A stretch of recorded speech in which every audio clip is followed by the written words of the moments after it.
मेरे चेहरे पे लग रही लालरी ये किसी तरह के फ़िल्टर की नहीं है। मेरे सामने ढल रही साल की सबसे खूबसूरत शामों में से एक, जो कि जुलाई के स्टार्टिंग वीक और मिड अगस्त तक रहती है। मैं दिखाता हूँ आपको, क्या बात है। ये अभी थोड़ी देर पहले और ज़्यादा खूबसूरत लग रही थी, अभी तो थोड़ा थोड़ा ढल गई है। बट मतलब अगर मुझे लॉक करना हो इवनिंग का, कि अगर पूरे साल में मुझे एक इवनिंग लॉक करनी हो, तो मैं जुलाई से अगस्त के बीच की कोई शाम। और मतलब मुझे लगता है कि मैं जिस भौगोलिक क्षेत्र से आता हूँ वहाँ पे, और ये नहर भी है, मैं नहर पहले दिखा देता हूँ जिसके सामने मैं खड़ा हूँ, ये दूर तक जाती है उधर और उधर। हाँ, तो मैं कह रहा था कि अगर मुझे मतलब मैं जिस भौगोलिक क्षेत्र से आता हूँ वहाँ अगर ट्रैवल करना हो आपको, जो कुछ थोड़ी बहुत लोकेशंस हैं वहाँ पे, तो आप कोशिश करो कि जो फरवरी और मार्च का महीना होता है प्लस जुलाई और अगस्त के बीच में आप जितना ज़्यादा ट्रैवल कर सकते हो उत्तर प्रदेश के तराई क्षेत्रों में, उतना आप ट्रैवल करो, क्योंकि सबसे ज़्यादा जो नेचर का खुला हुआ भाग है या खिला हुआ भाग है वो आपको इन्हीं महीनों में देखने को मिलेगा और बहुत ही सुंदर लगता है मुझे। मैं तो रोज़, जैसा कि पता ही होगा जो फॉलो कर रहे होंगे इस सीरीज़ को, कौन सी सीरीज़ को जो मतलब जहाँ मैं अपलोड करता हूँ ये सब कुछ, तो बहुत ज़्यादा सुंदर है। और मैं दो तीन चीज़ों के बारे में और बात करूँगा, क्योंकि मैं इन दिनों मैंने 2-3 शोज़ ख़त्म किए, एक मूवी ख़त्म करी। मैं मूवी के बारे में बात करना चाहता हूँ, और एक शो है जिसके बारे में भी बात करना है मुझे। असल में मैंने लगभग जितना कुछ कंटेंट बनता है दुनिया में, जितनी कविताएं, फिल्में, गीत, उपन्यास, उनकी जो मुख्य धारा होती है या जो उनकी बुनियादी पृष्ठभूमि होती है, उसका आधार कहीं ना कहीं प्रेम होता है। प्रेम से अलहदा आप अगर कुछ बनाएंगे तो वो शायद उतना उसका व्यापारीकरण नहीं हो पाता। इसलिए आप देखोगे कि जितना कुछ भी आर्टिस्टिक है या जितना कुछ भी पब्लिक डोमेन के लिए क्रिएट किया जाता है, उसमें कहीं ना कहीं एक लव का एंगल होता ही होता है। तो और उसके बारे में बहुत डिफरेंट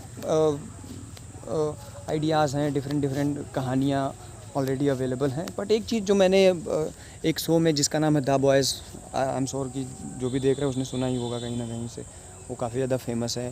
अमेरिका के क्रिएटर्स ने उसको बनाया है।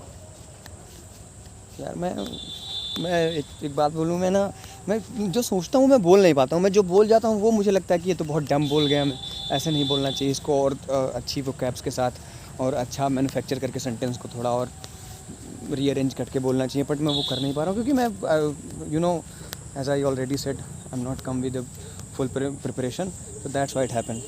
बट आई डू, क्योंकि जो नुआंस है या जो अपरिपक्वता है वो आपको शायद ज़्यादा वास्तविक और ऑथेंटिक बनाती है। तो हाँ, तो मैं बात कर रहा था, तो वो जो शो है वो असल में जो सुपर हीरोज़ की एक बैड साइड है उसके बारे में है, कि एक सुपर हीरोज़ की कैसे उनका एक और दूसरा पीओवी हो सकता है उनके बारे में, उनका जो चरित्रीकरण है। तो उसमें सूप्स के पास डिफरेंट पावर्स होती हैं और वो अब कैसे उसका मिसयूज़ करते हैं, कैसे दमन करते हैं जो आम जनमानस है उसका। पर उसमें एक कैरेक्टर है जिसकी सुपर पावर ये है कि उसके पास बहुत ज़्यादा दिमाग है, ठीक है। और वो शायद आखिरी सीज़न में एक सीन आता है जहाँ पे दो कैरेक्टर्स होते हैं जो आपस में प्रेम कर रहे होते हैं, और वो जो उसकी सुपर पावर ये है कि उसके पास बहुत ज़्यादा माइंड है, वो किसी का भी माइंड रीड कर सकती है और फिर उसको डिकोड करके उसके कॉन्सिक्वेंसेस क्या हो सकते हैं वो निकाल सकती है। मतलब जो उसमें सबसे पावरफुल सुपर हीरो है उसका भी उसने कर रखा है, और समहाउ वो उसके कंट्रोल में ही है जो सबसे पावरफुल सुपर हीरो है, ठीक है। बट जो दो कैरेक्टर हैं जो प्रेम कर रहे होते हैं उनसे उसको कुछ डेटा निकालना होता है या कुछ मतलब आगे के कॉन्सिक्वेंसेस निकालने होते हैं डिकोड करके, और वो नहीं कर पाती क्योंकि वो लोग प्रेम कर रहे होते हैं। वो जो प्रेम की भाषा है, वो जो एक दूसरे से कन्वर्जेसन कर रहे होते हैं थ्रू आउट, जो लव लैंग्वेज है उसको डिकोड नहीं कर पाती है। और ये चीज़ देख के मुझे इतना सुंदर लगा, उसकी राइटिंग या जो भी उसके मेकर्स हैं उन्होंने जिन्होंने भी उसको वैसे बनाया, इतना मतलब इतनी क्रेज़ी बात लगी मुझे कि लव इज़ बियॉन्ड थिंकिंग है बिल्कुल भी।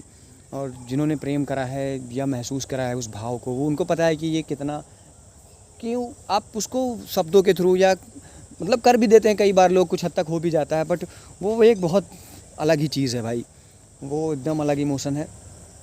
और दूसरी चीज़ जो मैंने देखी उसका नाम है ऑब्सेशन है। वो बहुत फेमस रही पॉप कल्चर में, बहुत दिनों तक चलती रही, और आई एम श्योर बहुत सारे लोगों ने देख भी लिया होगा। वो भी मुझे बहुत अच्छा लगा उसका भी कॉन्सेप्ट, कि एक विश के थ्रू उसको मतलब अपने प्यार में वो प्यार करने के लिए वो करता है, और वो उसके जो सुपरस्टिशन है उसके थ्रू करती है, पर अंदर से वो कभी नहीं कर पाती, उसको कभी अपना ही नहीं पाती।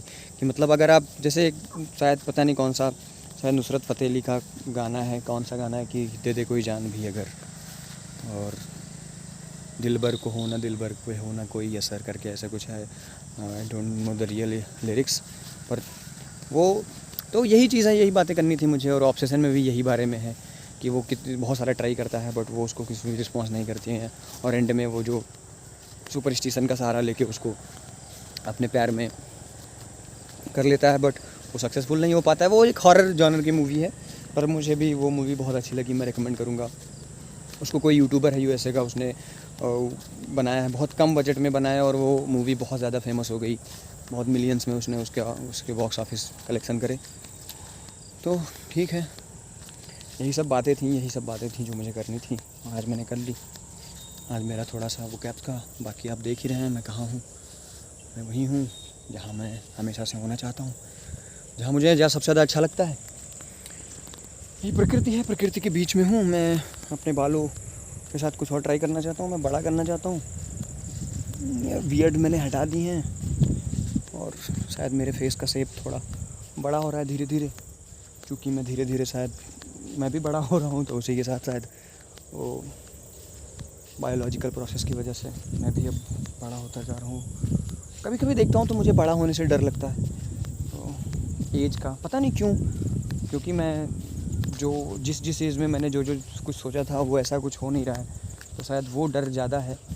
मतलब मुझे ऐसे उम्र का कोई डर नहीं है, ना मौत का डर है, बट वो जो चीज़ें हैं जो करनी थी या करनी हैं, वो जब उस सीक्वेंस में नहीं हो पाती हैं, तो कहीं ना कहीं आपके अंदर वो एक फियर साइकोसिस पैदा होता है कि व्हाट गोना हैपन। बट क्या कर सकते हैं, लाइफ है, आप स्टेप बाय स्टेप जो होता है आपको झेलना पड़ता है, देखना पड़ता है, करना पड़ता है। खैर, ये सब बातें थी जो करनी थी। हालांकि मैं बाल बड़े करने के बारे में सोच रहा हूँ, और मैं करूँगा भी, करना भी चाहिए वैसे। और क्या चल रहा है, लाइफ चल रही है भाई, कुछ कर रहा हूँ जो जितना हो पा रहा है, जितना बन पा रहा है, और ऐसे ही है। ठीक है।